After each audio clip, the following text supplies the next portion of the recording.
Hi, my name is James. And I'm Brian. And we're here to present our project for the Sonos Challenge, the jamming session.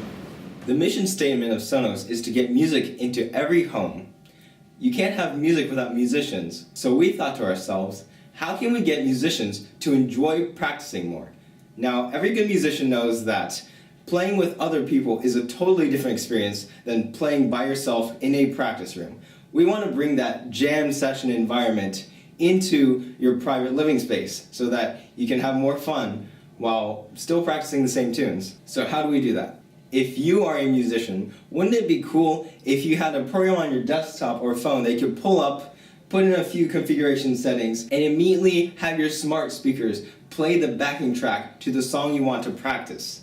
Well, here is how we did that. Let me show you and then we'll do a demo.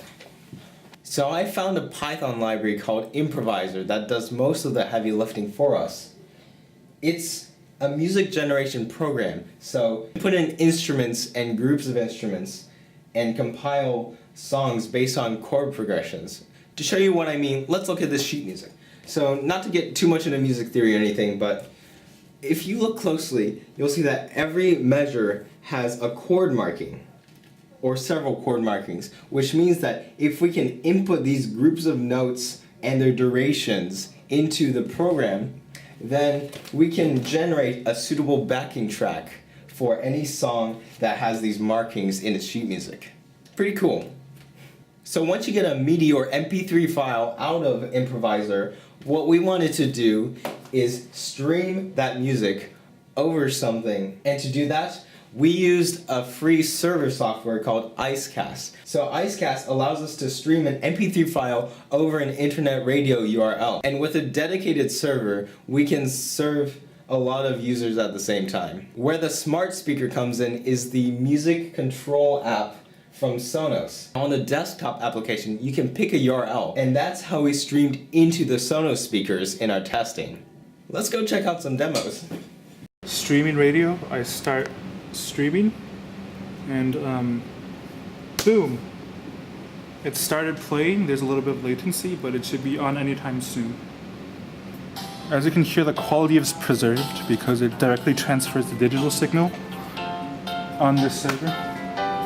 Again, if it's a dedicated server for this service, I believe that it would not have this much delay. So again, it's more about this entire framework, this idea. Maybe it can become an app, something like that goes along like smart speakers and like other smart devices that can play sound. If you have a Sonos system and just like it's just a part of your home, and you can just have like this band spontaneously just come out of every corner of your house and just play in the background so you can play some music yourself, you know, jam out. We want to play blues track, so I guess the band would be the quote-unquote jazz band. Here's the 12-bar blues, standard blues. This is the progression. You can see it's 12 bars.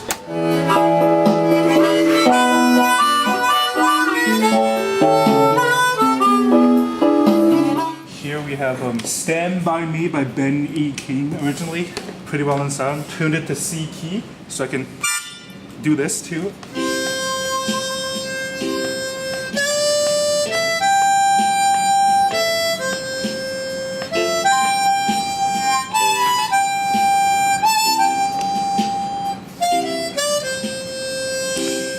Let It Be by Beatles that I wrote.